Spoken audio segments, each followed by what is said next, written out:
Let's keep a moving. Bournemouth versus Wolves at Vitality Stadium, 7 versus 11. Jacob Buller, who you got? I'm really torn on this one. Obviously, both of these teams are teams that don't necessarily want to have the ball.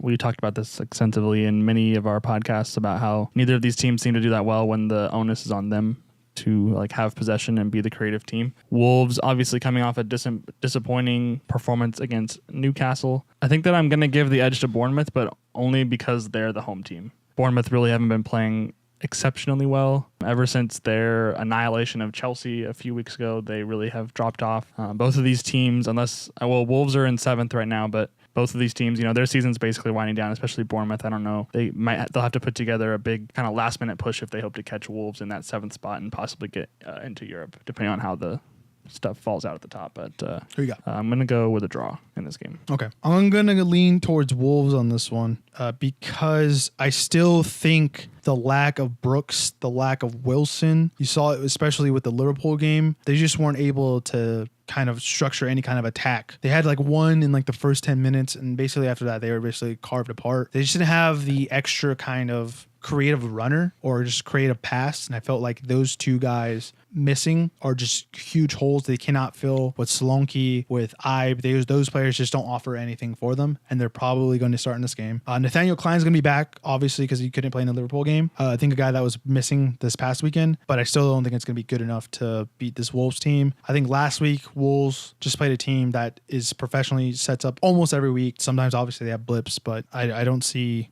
them having too much trouble with this Bournemouth team, actually. So I'm going to go actually 3-1 on this. 72% going to Wolves, 9 to a draw, and 19 going to Bournemouth.